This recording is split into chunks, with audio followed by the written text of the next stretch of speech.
The distant whistle of a train screeched through the dusty afternoon as Fiona Vance clutched her small leather satchel tighter, stepping off the wooden platform into the heart of White Oaks, New Mexico.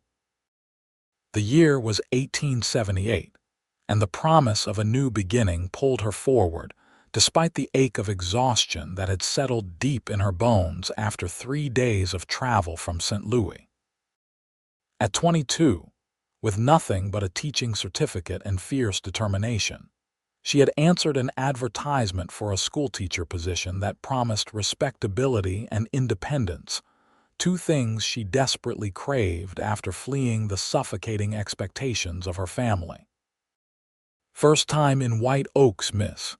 The station attendant tipped his hat as she passed. "Yes, sir," she replied, adjusting her simple blue bonnet against the harsh southwestern sun. "Could you direct me to Mrs. Hollister's boarding house? I'm to meet her before sundown." The man pointed down the main street, past a line of wooden buildings with false fronts attempting grandeur in this dusty corner of the territory. "Just past the mercantile white house with blue trim. Can't miss it." He hesitated, eyes flickering toward the large saloon at the far end of the street. "Word of advice, Miss, respectable ladies don't venture past Thompson's General Store after dark. The Gilded Spur ain't no place for a schoolteacher." Fiona nodded her thanks, though she bristled slightly at being told where she could and couldn't go. She'd had enough of that in St. Louis.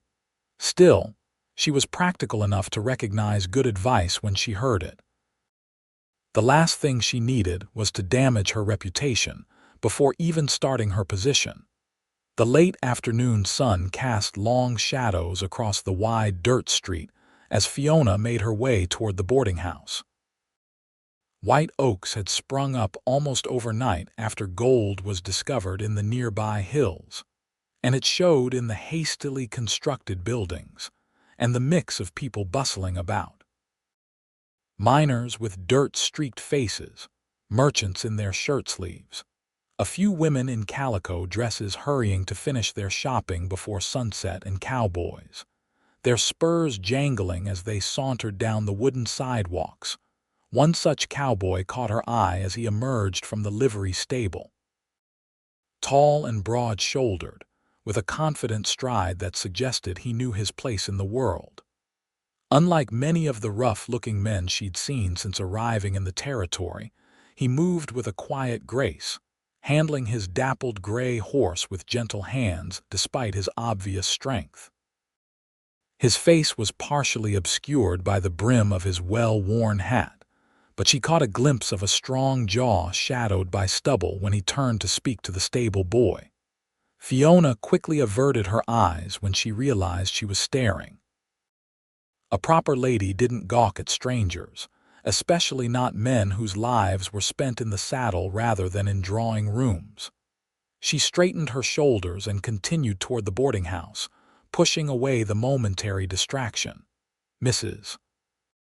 Hollister proved to be a stern-faced widow with sharp eyes that missed nothing, but her handshake was firm and fair as she welcomed Fiona into her home.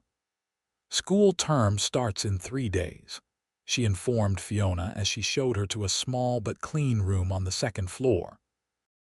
"That'll give you time to settle and meet with the school board.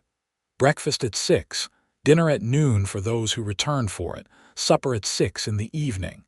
No gentlemen callers in the rooms, no alcohol on the premises, and doors locked by 9 each night." "Yes, madam." "Thank you for your hospitality." Mrs. Hollister's expression softened slightly. "It takes courage to come all this way alone, Miss Vance. White Oaks can be rough around the edges, but it's growing into something respectable. The families here want education for their children, and that's a start." The next morning, Fiona rose early to explore the town in daylight. The schoolhouse stood at the edge of town, a simple one-room building with fresh white paint and rows of desks awaiting students. Inside, she ran her fingers over the smooth surface of her desk, imagining the lessons she would teach, the minds she would shape. This was her domain, now a place where she could make a difference. The school board chairman, Mr. Edwards, met her there with a registry of expected pupils, 26 children ranging from 6 to 16 years of age. Mostly from mining and ranching families, he explained. Some can only attend seasonally, when they're not needed at home. You'll find them eager enough, though some of the older boys might test your authority. I'm prepared for that, Mr. Edwards. Fiona smiled confidently. She had taught briefly in St. Louis before making the journey west, and knew that establishing respect early was crucial. The first week of school passed in a blur of new faces, lessons, and adjustments to life in White Oaks. The children proved to be a mix of well-behaved and challenging, but Fiona felt herself gaining their trust with each passing day. The townspeople began to greet her with friendly nods, and she settled into a routine that gave her the independence she'd sought. It was on a Friday evening, after her first successful week of teaching, that Fiona decided to treat herself to dinner at the town's small restaurant rather than returning to the boarding house. Mrs. Hollister had mentioned she would be visiting her sister in the next town over, and the thought of eating alone in the empty dining room held little appeal. The Half Moon Cafe was modest but clean, with checkered tablecloths and the savory scent of beef stew wafting from the kitchen. Fiona had just ordered when the door swung open, bringing with it a gust of wind and the cowboy she had noticed her first day in town. In the lamplight, she could see his features clearly: strong cheekbones, a straight nose, and eyes the color of a summer storm. He removed his hat as he entered, revealing thick dark hair that curled slightly at the collar of his worn denim jacket. He nodded politely to the proprietor before noticing Fiona sitting alone. For a moment their eyes met, and she felt a strange flutter in her chest before looking down at her water glass, flustered by her own reaction. "Miss Vance, isn't it? The new school teacher," she looked up, surprised to hear her name. "Yes, I'm sorry, have we been introduced?" A smile curved his mouth, revealing a small dimple in one cheek.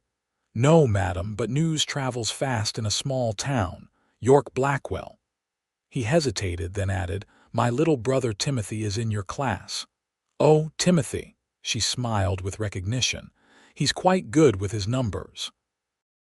"That's kind of you to say. May I?" He gestured to the empty chair across from her. Propriety dictated she should decline. Unmarried ladies didn't dine with strange men, but something about his direct gaze and the genuine warmth in his voice made her nod. "Please do, Mr. Blackwell." "Just Yorke, if you don't mind. Mr. makes me look around for my father." Conversation flowed easily between them as they ate. Yorke managed a small ranch outside of town, raising cattle and breaking horses. He had returned to White Oaks after serving briefly in the Army to help his widowed mother raise his 3 younger siblings. "Timothy talks about your lessons all through supper," he told her, amusement dancing in his eyes. "Says you don't whack knuckles with a ruler like the last teacher, and you explain things so they make sense." Fiona laughed. "I believe in encouragement over punishment. Children learn better when they're not afraid." A progressive thought for these parts. He studied her with interest. "What brings a lady with such ideas all the way to New Mexico territory?" She hesitated, then decided on honesty. "Adventure, independence, the chance to build something of my own." "Most women come west for husbands," he observed. "I'm not most women, Mr. Blackwell." His smile deepened. "No, I don't believe you are." By the time they finished their meal, the lamps in the cafe had dimmed, and Fiona realized with a start that it was growing late. "I should return to the boarding house," she said, reaching for her purse. Yorke waved away her attempt to pay. "Please allow me. And I'll walk you back, it's getting dark." The evening air had cooled considerably, and Fiona wrapped her shawl tighter around her shoulders as they strolled down the main street. The saloon at the far end blazed with light and raucous laughter, a stark contrast to the quiet dignity Fiona tried to maintain as a teacher. "The Gilded Spur seems to be doing well," she observed, curiosity getting the better of her. Yorke's expression darkened slightly. "Too well, if you ask most folks with families here. Frank Lawson runs it, brought in girls from back east, gambling tables, the works, trying to turn White Oaks into the next Deadwood. I've been warned to stay clear. Good advice." His hand brushed hers briefly as they walked, sending an unexpected jolt through her. "White Oaks is changing, Miss Vance. Some want it to stay wild. Others are bringing in churches, schools, law. The town's at a crossroads." They reached the boarding house too quickly for Fiona's liking. Standing at the bottom of the steps, she found herself reluctant to end their conversation. "Thank you for the meal and the company, Mr. Blackwell." "Yorke," he corrected gently, "and the pleasure was mine. Perhaps—" He hesitated, then seemed to make up his mind. "Perhaps you might consider joining my family for Sunday dinner after church. My mother would be pleased to meet Timothy's teacher." The invitation was proper enough, a family dinner, nothing more, but Fiona felt a rush of warmth at the prospect of seeing him again. "I'd like that very much." Sunday dinner with the Blackwell family became a weekly tradition over the next month. Yorke's mother, Martha, was a gracious woman with silver-streaked dark hair and her son's storm-gray eyes. His siblings Timothy, 10, Sarah, 14, and Benjamin, 16, were lively and welcoming, and Fiona found herself looking forward to these gatherings as the highlight of her week. It wasn't just the home-cooked meals or the respite from Mrs. Hollister's strict boarding house. It was the way Yorke would catch her eye across the table, the conversations they shared as he walked her back to town afterward, the gentle brush of his hand against hers that seemed increasingly deliberate. Fiona knew she was treading dangerous ground. School teachers were expected to be above reproach, practically married to their profession. Developing feelings for the older brother of one of her students was hardly the independence she'd come west to find. Yet each time Yorke appeared at the schoolhouse to collect Timothy, or happened to be leaving the mercantile just as she was entering, her resolve weakened. "You've brought color to Timothy's cheeks," Martha told her one Sunday as they washed dishes together. "To all of our lives, in fact." Fiona blushed. "Your family has made me feel welcome when I'm so far from my own." Martha's knowing glance held no judgment. "My Yorke smiles more these days than I've seen since before his father passed." The implications of this observation stayed with Fiona long after Yorke had walked her back to the boarding house that evening. Spring blossomed across the New Mexico territory, bringing wildflowers to the hills surrounding White Oaks and a renewed energy to the town. The school term was progressing well, with even the most reluctant students showing improvement. Fiona had found her rhythm as a teacher, earning the respect of parents and pupils alike. She had just dismissed her class one warm May afternoon when Timothy Blackwell came running back through the door, his face flushed with excitement. "Miss Vance, are you coming to the Founders' Day dance on Saturday? Mama says there'll be music and pie and everybody's invited." Fiona smiled at his enthusiasm. "Is that this weekend already? I hadn't given it much thought." "You gotta come," Timothy insisted. "Yorke's been practicing his dancing for weeks." He never used to dance, but he told Mama he might this year if the boy stopped abruptly, realizing he'd said too much. "If what, Timothy?" Fiona asked, her heart beating a little faster. The boy scuffed his boot against the wooden floor. "Nothing. Just come, all right, promise." "I promise I'll think about it," she replied, trying to mask how flustered she felt at the implication. That evening, as Fiona was grading spelling tests in her room, A gentle knock at the boarding house door drew her attention. She heard Mrs. Hollister's muffled greeting, then footsteps on the stairs. "Miss Vance," the older woman called through the door, "you have a visitor in the parlor." Fiona found Yorke standing by the fireplace, hat in hand, looking uncharacteristically nervous. He straightened when she entered, and the intensity of his gaze made her breath catch. "I hope I'm not intruding," he said. "Not at all." She was acutely aware of Mrs. Hollister hovering in the hallway, ensuring propriety was maintained. Yorke cleared his throat. "I came to ask if you might allow me to escort you to the Founders' Day celebration this Saturday." Despite having suspected this was his purpose, hearing the invitation spoken aloud sent a thrill through her. "I would be honored," she replied, struggling to keep her voice even. His face broke into a smile that transformed his features. "I'll call for you at 6 then." The dance was held in the newly constructed town hall, decorated with ribbons and wildflowers for the occasion. Fiona wore her best dress, a sky-blue silk that brought out the amber flecks in her brown eyes, and felt a flutter of anticipation as Yorke offered his arm to lead her inside. "You look beautiful," he murmured, his eyes taking in the way she'd arranged her honey blonde hair with small white flowers. "Thank you." She took in his clean-shaven appearance and the new shirt he clearly purchased for the occasion. "You clean up rather nicely yourself, Mr. Blackwell." The hall was filled with nearly every resident of White Oaks, from miners to merchants, ranchers to railroad workers. A small band played lively tunes, and tables laden with food lined one wall.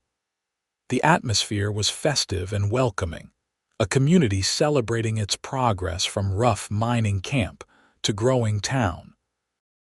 Yorke proved to be an excellent dancer, guiding Fiona through waltzes and reels with a confidence that belied Timothy's claim he'd been practicing. His hand at her waist was respectful but warm, and each time their eyes met during a turn, Fiona felt the world around them fade slightly. "I never took you for a dancer," she teased during a break, as they sipped lemonade near an open window. "There's a lot you might not know about me yet," he replied, his voice dropping slightly, "but I'd like the chance to show you."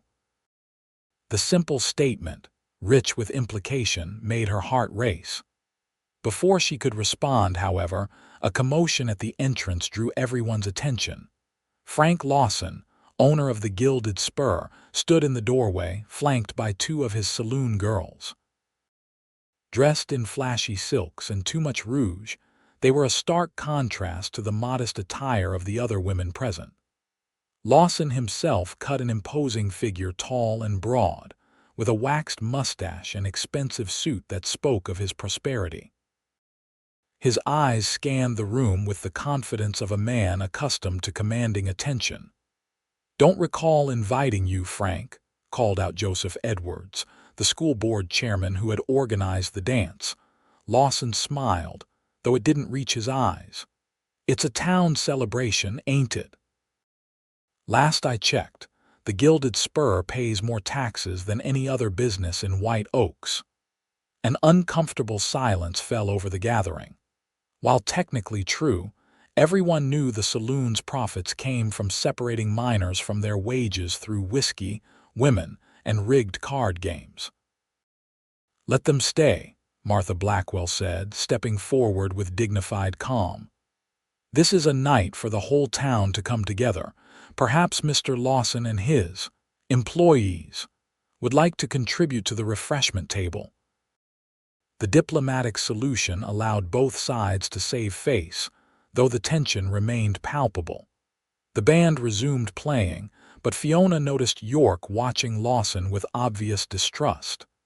"Is there bad blood between you?" she asked quietly. "Let's just say we have different visions for White Oaks," Yorke replied. "Lawson sees the town as a place to profit from men's weaknesses. Some of us want it to be somewhere families can thrive." The dance continued, but the earlier lightness had diminished somewhat. Fiona found herself increasingly aware of Lawson's gaze following her around the room, his interest evident and unwelcome. When he finally approached as Yorke was getting them punch, she stiffened. "Miss Vance, I believe." Lawson's voice was smooth as silk. "The schoolteacher who's got young Blackwell all tied up in knots, Mr. Lawson." She acknowledged him with a cool nod. "I don't believe we've been formally introduced. An oversight I'm remedying now." He took her hand without permission, holding it longer than propriety dictated. "You're wasted in that schoolhouse, you know. A woman with your looks could do very well at the Spur." Fiona withdrew her hand sharply. "I find teaching quite fulfilling, thank you," Lawson laughed. "I'll bet. But when you're ready for real money and real excitement, my door's always open. Think about it, those kids don't appreciate what they've got, but my customers would." "Is there a problem here?" Yorke had returned, his expression thunderous as he placed himself slightly in front of Fiona. "Just getting acquainted with our town's educator," Lawson replied, entirely unperturbed by Yorke's obvious anger. "No harm in that, is there?" "There is when your acquaintance isn't welcome," Fiona said firmly. Lawson's smile tightened. "Spirited, I like that." He tipped his hat and sauntered away, rejoining his companions at the edge of the dance floor. Yorke's hand found the small of Fiona's back, a protective gesture that she found both comforting and thrilling. "I'm sorry about that. Lawson doesn't understand boundaries. It's not your fault." She placed her hand on his arm. "Though I appreciate your concern." The rest of the evening passed without incident, though Fiona occasionally caught Lawson watching them with calculated interest. By the time Yorke escorted her back to the boarding house, she had almost forgotten the unpleasant encounter, lost instead in the memory of dancing in his arms and the way his eyes had never left her face. At her door, he hesitated. "I hope you enjoyed yourself tonight, despite Lawson's behavior." "I did." She smiled up at him, suddenly shy despite the hours they'd spent together. "Very much." He took her hand then, his calloused fingers gentle against her skin. "Fiona, I know you came west for independence, not entanglements, but I find myself thinking about you when we're apart. Hoping to see you around every corner." Her heart pounded so loudly she was certain he must hear it. "I've been having similar thoughts," she admitted. His eyes darkened with emotion as he raised her hand to his lips, pressing a kiss to her knuckles. "May I call on you properly then? With intentions beyond friendship?" "Yes," she whispered, knowing that with that single word she was altering the course of her carefully planned independent life and finding she didn't mind at all. The following weeks were filled with quiet joy as their courtship progressed. Yorke would bring her wildflowers after school, take her on buggy rides through the countryside on Saturday afternoons, and sit beside her in church each Sunday before returning to the Blackwell ranch for family dinner. Always respectful of her position and reputation, he never overstepped the boundaries of propriety, though the longing in his eyes when they parted each evening told Fiona he felt the same growing passion that she did. One evening in early June, as they walked along the creek that ran behind the schoolhouse, Yorke stopped beneath a cottonwood tree and turned to face her. "I've been thinking about the future," he said, taking both her hands in his. "About what I want and what I can offer." Fiona's pulse quickened. "And what conclusions have you reached?" "That I love you." The words hung in the air between them, simple and profound. "That I want to build a life with you if you'll have me." Tears pricked at the corners of her eyes. "Yorke." "I know it's fast," he continued quickly. "I know you came here for independence, not marriage. I'm not asking for an answer today, just think about it, about us." She reached up to touch his face, her fingers tracing the line of his jaw. "I don't need to think about it. I love you too." The kiss that followed was their first tender at first, then deepening with months of restrained longing. His arms encircled her waist, drawing her closer as she wound her hands around his neck. When they finally parted, both breathless, Fiona saw her own happiness reflected in Yorke's eyes. "Does this mean you'll marry me, Fiona Vance?" she laughed, joy bubbling up from deep within her. "Yes, it does, Yorke Blackwell." The news of their engagement spread quickly through White Oaks, met with general approval. Martha Blackwell embraced Fiona as a daughter already, and Timothy was ecstatic that his teacher would become his sister. Even Mrs. Hollister unbent enough to offer congratulations, though she reminded Fiona that she would be expected to leave her teaching position and the boarding house once she married. "It's the way of things," the older woman said, not unkindly. "A married woman's place is with her husband." Fiona had expected this, of course. Women rarely continued teaching after marriage. Still, she felt a pang at the thought of leaving the classroom she'd come to love. Yorke, sensing her conflicted feelings, suggested a compromise. "What if you finished out this school term?" He proposed as they sat on the Blackwells' front porch one evening. The wedding wouldn't be until August anyway, and it would give the board time to find a replacement before the fall term. His understanding of what her work meant to her only deepened Fiona's love. "You wouldn't mind having a working wife for a few more weeks," he chuckled, taking her hand. "I'd take you under any conditions, Fiona. Besides, the ranch house needs a woman's touch before you move in.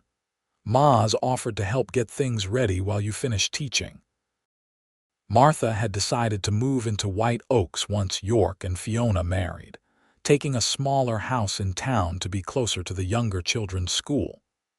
It was a generous solution that gave the newlyweds privacy while ensuring Timothy and Sarah still had proper care.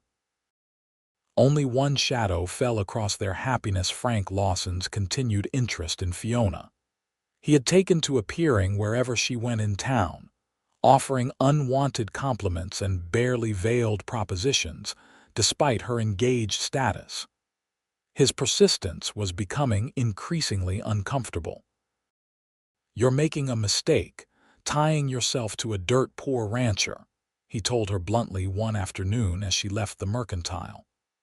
"Blackwell can barely keep his family fed in dry years. What kind of life is that for an educated woman?" "A happy one," she replied crisply, attempting to step around him. Lawson blocked her path. "He can't give you what I could: fine dresses, jewelry, trips back east.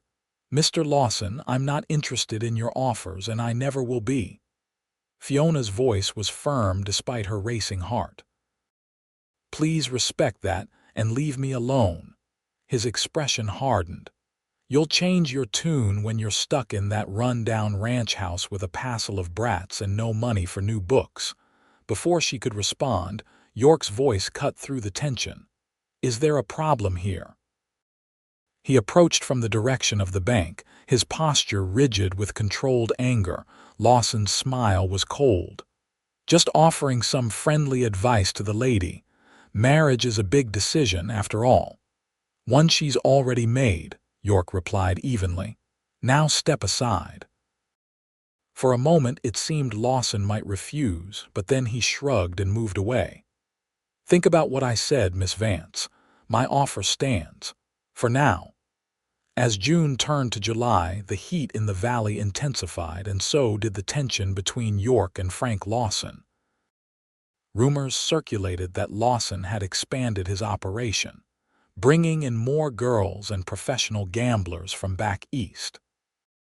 The Gilded Spur now dominated the far end of Main Street, its painted facade and gilt lettering a stark contrast to the modest businesses that formed the town's respectable district. Fiona was counting the days until the school term ended and she could begin her new life with Yorke, away from Lawson's unsettling attention. She'd all but finished her packing, with most of her belongings already transferred to the ranch house, where Martha and Sarah were preparing for her arrival. It was the last Friday of the school term when everything changed. Fiona had stayed late to organize final examinations and clean the classroom for summer closure. The sun was beginning to set when she finally locked the schoolhouse door, her arms laden with books and papers she needed to grade over the weekend. As she turned toward town, a familiar and unwelcome figure stepped from the shadows. "Working late, Miss Vance." Lawson's voice sent a chill down her spine despite the summer heat. "Mr. Lawson, I was just heading back to the boarding house." She clutched her books tighter, as though they might shield her from his presence. He moved closer, blocking her path. "I thought we might have a private conversation. One last chance for you to reconsider my offer before you make a terrible mistake." "There's nothing to discuss." Fiona tried to step around him, but he caught her arm. "Let go of me. You're too smart for this backwater life, Fiona." His grip tightened. "Too beautiful to waste yourself on a man who'll work you to the bone. I can give you everything." "I don't want anything from you," she retorted, trying to pull away. "Now unhand me before I scream." His expression darkened. "No one's around to hear you." "The smart play is to come with me willingly. I've got a room set up at the Spur private, comfortable. We can talk properly there." Fear surged through her as she realized his intent. "I'm engaged to be married, Mr. Lawson. Whatever you're suggesting is completely inappropriate." "Engagement ain't marriage." His smile was predatory now. "And I've never been one to respect another man's claim when I want something for myself." Before she could react, Lawson had swept her books to the ground and pulled her roughly against him. Fiona struggled, but his strength far outmatched hers. When she opened her mouth to scream, his hand clamped over it, muffling her cry. "Don't make this difficult," he warned, dragging her toward a waiting buggy. "You'll see things my way eventually, they all do." Terror gave Fiona strength she didn't know she possessed. She bit down hard on his hand, simultaneously driving her heel into his instep. Lawson cursed, his grip loosening just enough for her to break free and run. But she'd barely made it 10 yards before he caught her again, this time wrapping an arm around her waist and lifting her bodily from the ground. "You'll pay for that," he growled, throwing her into the buggy and climbing in after her.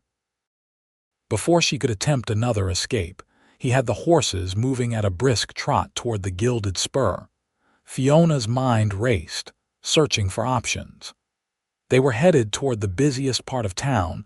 Surely someone would notice her distress. But Lawson kept one arm locked around her, his other hand on the reins, and the growing darkness made it unlikely anyone would recognize her from a distance. "You're making a terrible mistake," she said, struggling to keep her voice steady. "Yorke will come for me." "Counting on it," Lawson replied with chilling calm. "Been wanting to put that self-righteous cowboy in his place for years. This just gives me the excuse."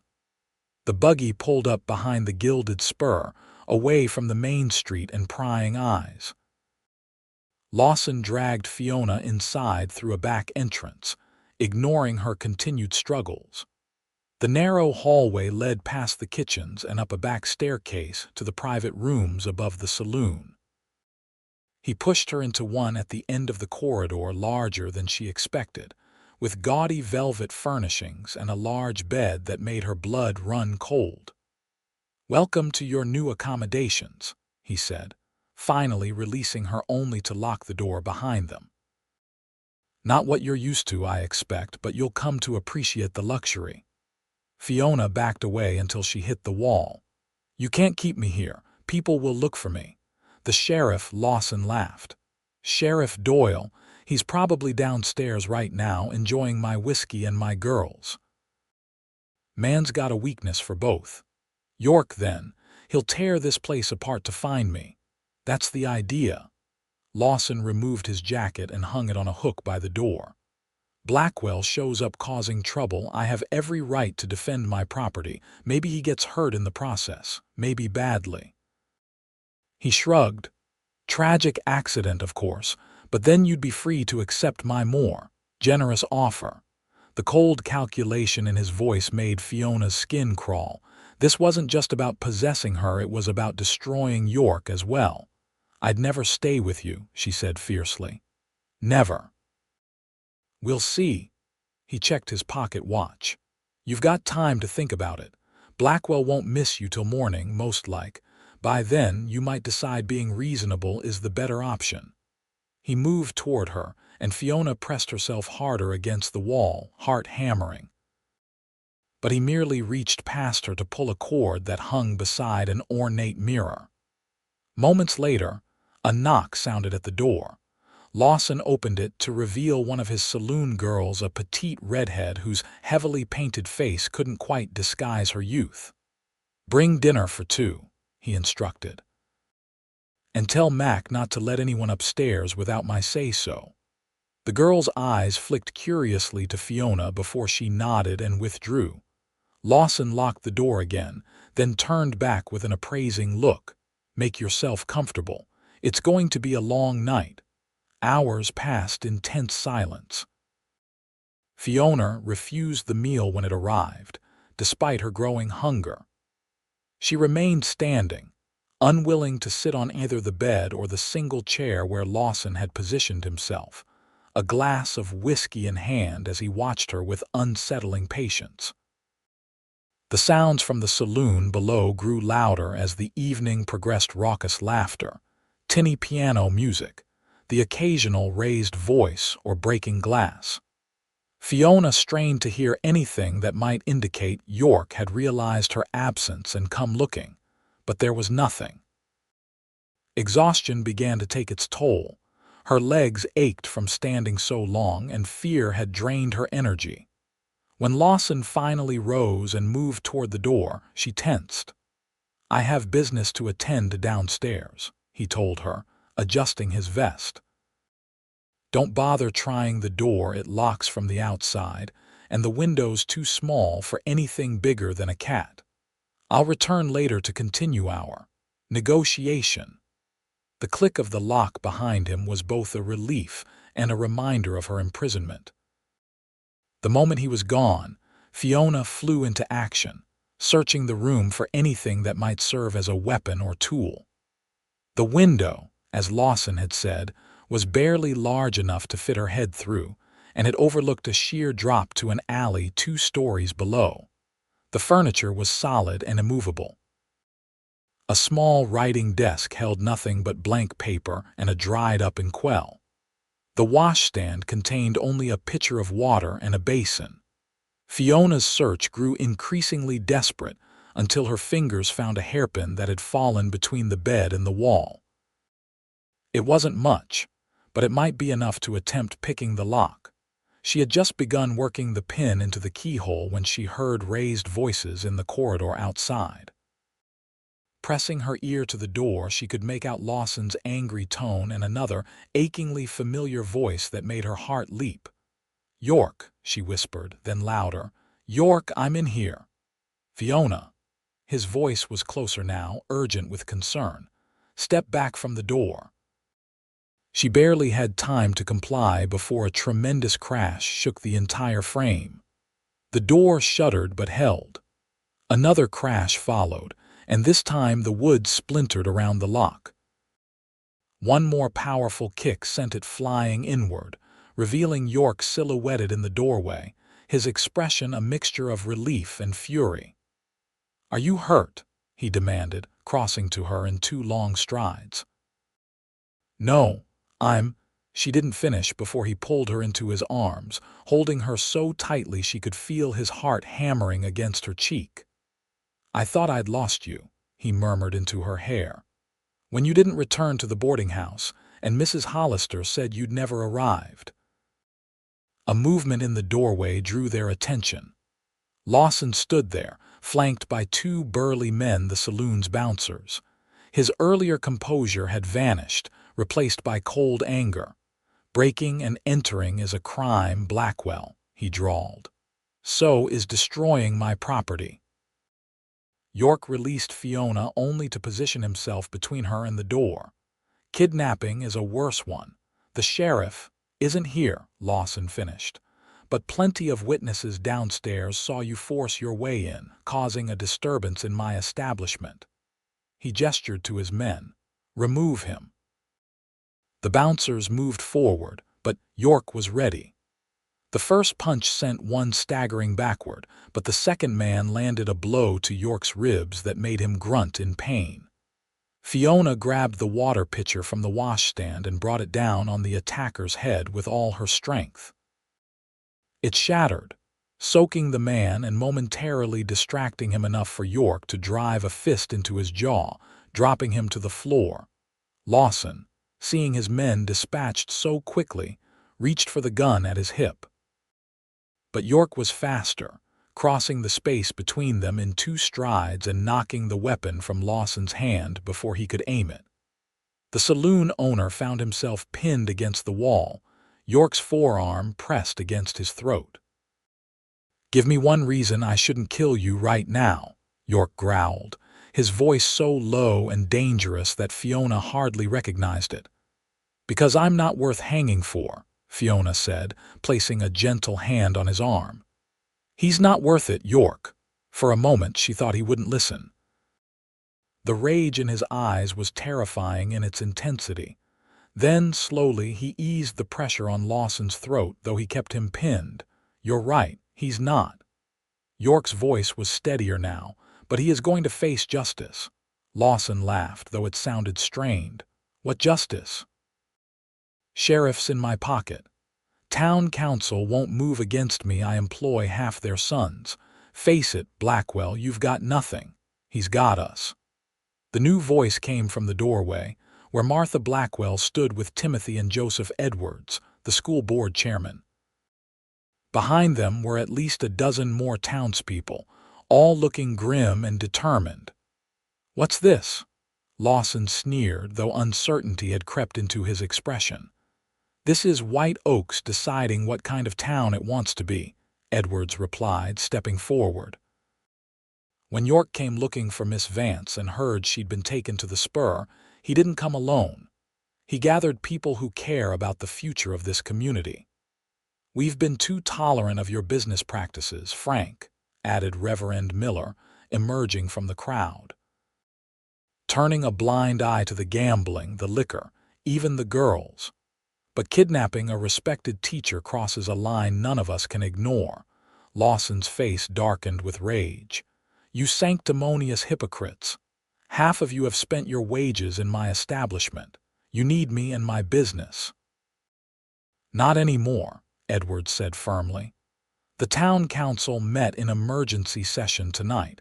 We voted to revoke your license to operate in White Oaks, effective immediately." "You can't do that." "We just did." Edwards produced an official-looking document. "You have until noon tomorrow to close your doors and begin making arrangements to leave town. If you're still here after that, we'll let Sheriff Doyle decide whether kidnapping charges are appropriate after we've informed him. His job depends on enforcing the council's decision."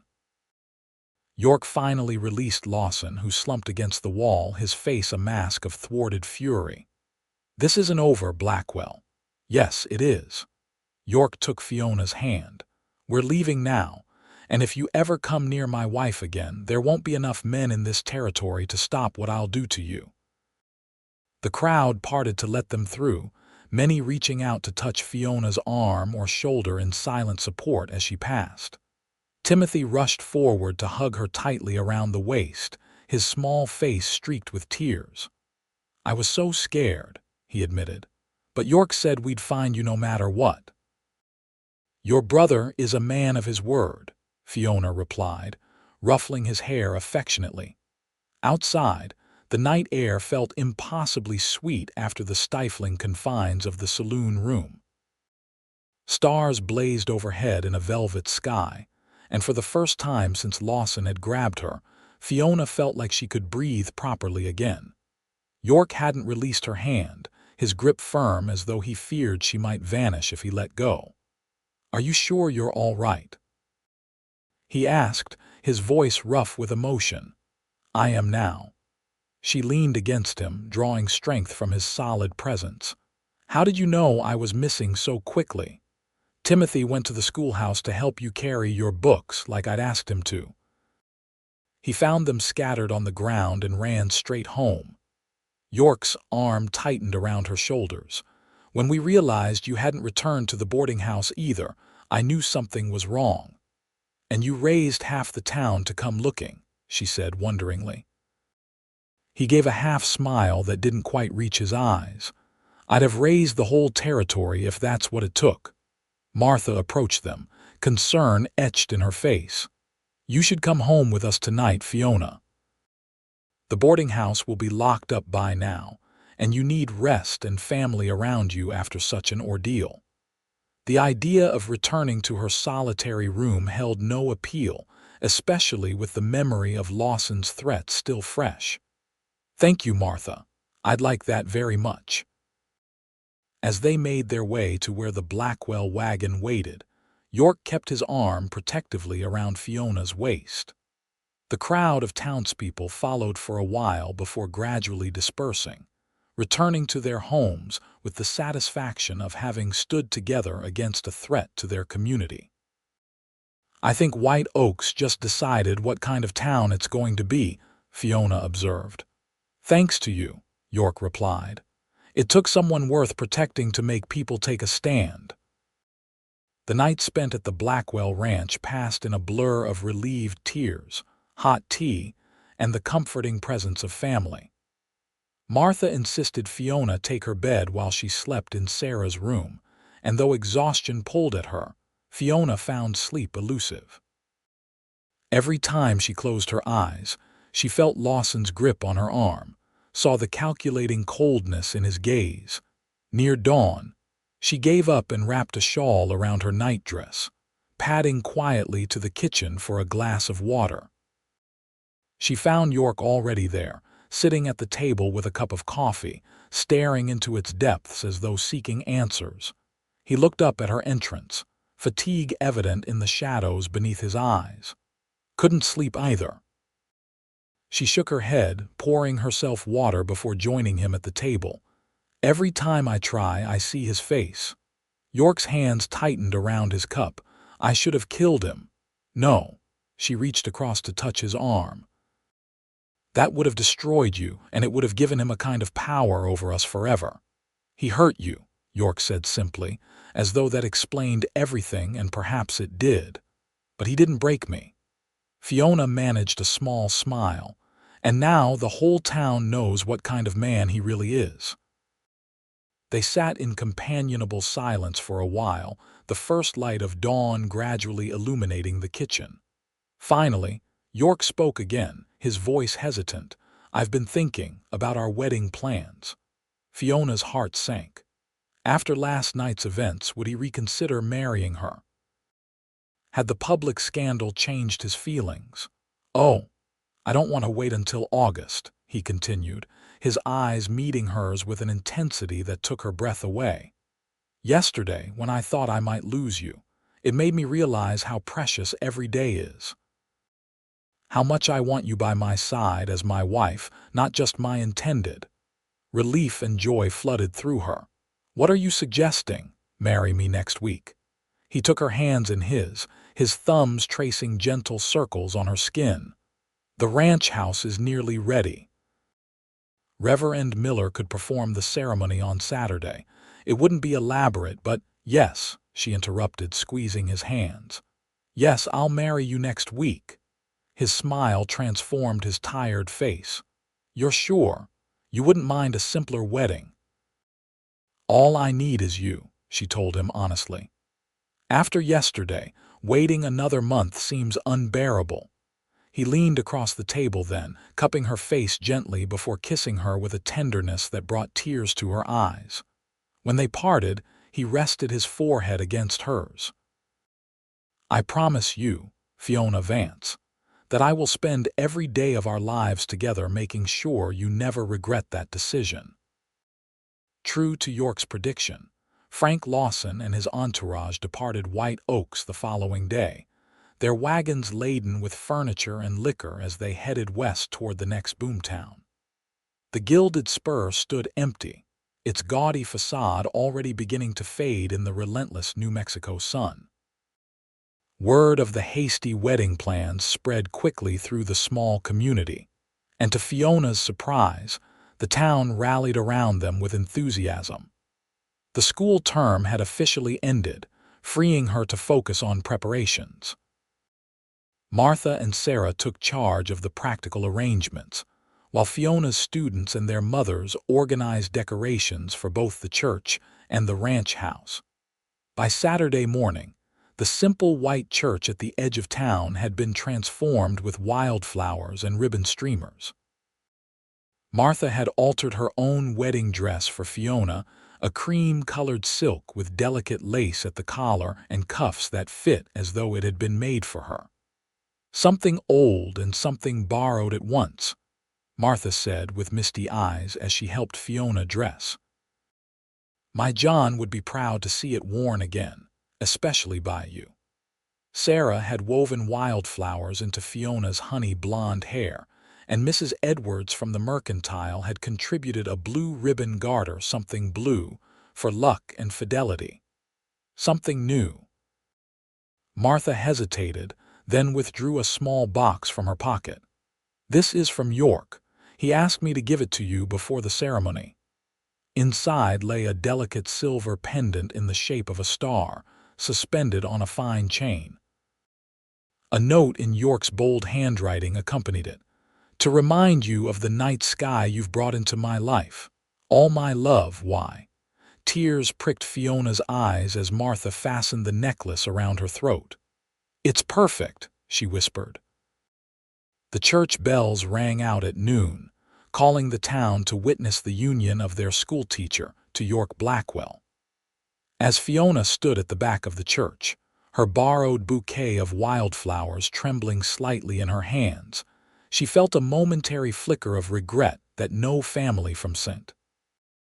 Louis stood among the guests, but then Joseph Edwards approached, offering his arm to walk her down the aisle.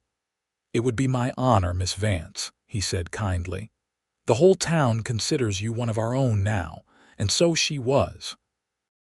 As she moved toward the altar where Yorke waited, his face alight with love and pride, Fiona realized she had found the family and home she'd been seeking when she first stepped off that train months ago. Independence had brought her west, but love would keep her here. Yorke took her hands as she reached him, his eyes never leaving her face. "You're beautiful," he murmured, low enough that only she could hear. Reverend Miller's ceremony was simple but heartfelt. He spoke of building a life together founded on mutual respect and enduring love, of facing challenges with united strength. When it came time for their vows, Yorke's voice rang clear and confident through the church. "I, Yorke Blackwell, take you, Fiona Vance, to be my lawfully wedded wife.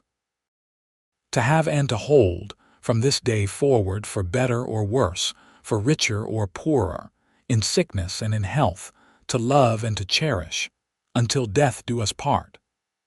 Fiona's own voice trembled slightly with emotion as she repeated the sacred words.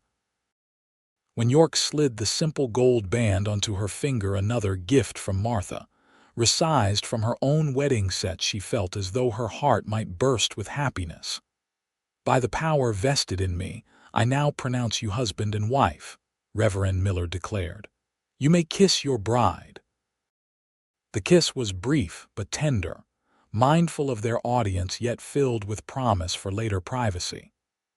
As they turned to face the congregation as Mr. and Mrs. Blackwell for the first time, the assembled townspeople erupted in cheers and applause. The celebration that followed at the Blackwell Ranch lasted well into the evening. Tables had been set up in the yard beneath the cottonwood trees, laden with food contributed by nearly every family in White Oaks. Timothy had appointed himself master of ceremonies, proudly introducing Fiona to distant neighbors she hadn't yet met as "my new sister and my teacher." As the sun began to set, painting the distant mountains in shades of gold and purple. Yorke found Fiona sitting on the porch swing, taking a moment's respite from the festivities. "Happy, Mrs. Blackwell?" he asked, settling beside her, completely. She leaned against his shoulder, content in a way she had never imagined possible when planning her independent future. "Though I might need a minute to get used to my new name," he chuckled, his arm sliding around her waist. "You have a lifetime to practice." They sat in comfortable silence, watching as lanterns were lit around the yard, transforming the gathering into something magical as darkness fell. Stars began to appear overhead, brilliant pinpricks of light in the vast New Mexico sky. "I've been meaning to ask," Fiona said after a while. "What happens with the school now? The board hasn't announced my replacement yet." "That's because they're still hoping to convince you to stay on," Yorke replied. "Edwards mentioned it to me yesterday, said there's no rule that says a married woman can't teach, just tradition." She sat up straighter, surprise and hope mingling in her expression. "And what did you tell him? That it was entirely your decision?" Yorke's smile was warm with understanding. "I know how much teaching means to you, Fiona. I wouldn't ask you to give it up if you don't want to. But the ranch will still be here when school lets out each day. We'll find a balance that works for both of us." He took her hand, his thumb tracing the new ring on her finger. "I didn't fall in love with you because I wanted a traditional ranch wife. I fell in love with your spirit, your intelligence, your independence." Tears of gratitude and love welled in her eyes. "How did I get so fortunate? I ask myself the same question every time I look at you." He leaned in to kiss her softly. "So, what do you say? Will you consider the board's offer?" "Yes," she said without hesitation. "Though perhaps we could negotiate a shorter school day for the youngest children. That would give me more time here in the afternoons." "I think that sounds like a fine compromise." He stood, offering his hand. "Now, shall we rejoin our guests? I believe Timothy is organizing some kind of special performance."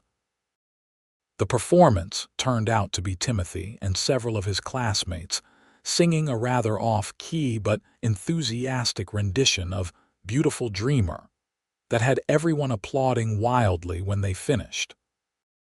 As the evening progressed, older couples began to drift homeward while younger folk continued dancing to the fiddle and guitar music provided by local talent. Finally, as midnight approached, Martha shooed away the last guests with good-natured firmness. "These newlyweds need some peace and quiet," she declared, hustling Timothy and Sarah toward the wagon that would take them to their new home in town. "We'll be by tomorrow afternoon for Sunday dinner, not a minute before." And then they were alone, standing on the porch of what was now their home. Yorke's ranch house wasn't large or grand, but it was solidly built and newly refurbished for Fiona's arrival. Fresh curtains hung at the windows, and wildflowers in mason jars adorned every surface inside. "Welcome home," Yorke said softly, before sweeping her into his arms with a suddenness that made her gasp. "What are you doing?" she laughed as he carried her across the threshold. "Honoring tradition," he replied with a grin. "Though I suspect you'll be creating some new ones of your own before long." He set her down in the center of the main room, but kept his arms around her waist. In the lamplight, his eyes were dark with a desire that sent a shiver of anticipation through her. "Are you nervous?" he asked gently, reading her expression. "A little," she admitted, "but not afraid. We have all night," he assured her. "All our lives." His kiss was different this time, deeper, unhurried, with none of the restraint that had characterized their previous embraces. Fiona felt herself responding with equal passion, her hands sliding up to tangle in his hair as she pressed herself closer. Later, much later, they lay in the darkness of their bedroom, the sheets cool against heated skin. Yorke's heartbeat was a steady rhythm beneath her cheek as Fiona curled against him, pleasantly exhausted and utterly content. "Look," he whispered, gesturing toward the window. Fiona turned her head to see that he'd left the curtains open. Beyond the glass, the night sky stretched endlessly, ablaze with stars brighter than any she'd seen in St. Louis, where city lights and coal smoke dimmed the heavens. "It's beautiful," she breathed. "This is what I wanted to give you," Yorke said, his voice low and reverent. "Not just a home or a name, but this space to breathe, room to grow, skies without limits." Fiona propped herself up on one elbow to look at him, this man who understood her so completely. "You have," she told him. "You've given me the sky I never knew I deserved." His smile in the darkness was all the confirmation she needed that her journey west had led her exactly where she was meant to be. The years that followed brought changes to both White Oaks and the Blackwell Ranch. The town continued to grow, adding a proper 2-room schoolhouse where Fiona taught the younger children while a newly hired male teacher instructed the older ones. The Gilded Spur building was eventually repurposed as a hotel and restaurant under new ownership, its garish facade replaced with more respectable architecture. Martha Blackwell thrived in her town home, becoming a respected elder of the community and doting grandmother when Sarah married the mercantile owner's son. Timothy, to everyone's surprise, showed a talent for numbers and went east to study banking before returning to establish White Oak's first proper financial institution. The ranch prospered under Yorke's careful management, expanding gradually as neighboring properties came up for sale. They added hired hands as the herd grew, allowing Yorke to spend more time developing the horse breeding program he'd always dreamed of establishing. Children came to bless their union, first a son, Michael, with his father's storm-gray eyes and quiet determination. Then twin girls, Clara and Catherine, who inherited their mother's honey-blonde hair and love of books. Each addition brought new joy to their home, and Fiona found that balancing motherhood with teaching enriched both roles. On their 10th anniversary, Yorke surprised Fiona with a special gift and extension to the ranch house that included a dedicated library room with floor-to-ceiling shelves and a large window seat overlooking the valley. "For all those books you keep ordering from back east," he explained as she explored the space, running her fingers over the smooth wooden shelves. "And for teaching our children that learning doesn't stop at the schoolhouse door." "It's perfect," she whispered, overwhelmed by his thoughtfulness. Absolutely perfect. Life wasn't without challenges, of course. Drought years tested the ranch's resources. Michael's bout with scarlet fever at age 6 nearly broke their hearts with fear before he finally turned the corner toward recovery. The territorial politics that eventually led to New Mexico's statehood brought both progress and conflict to the region.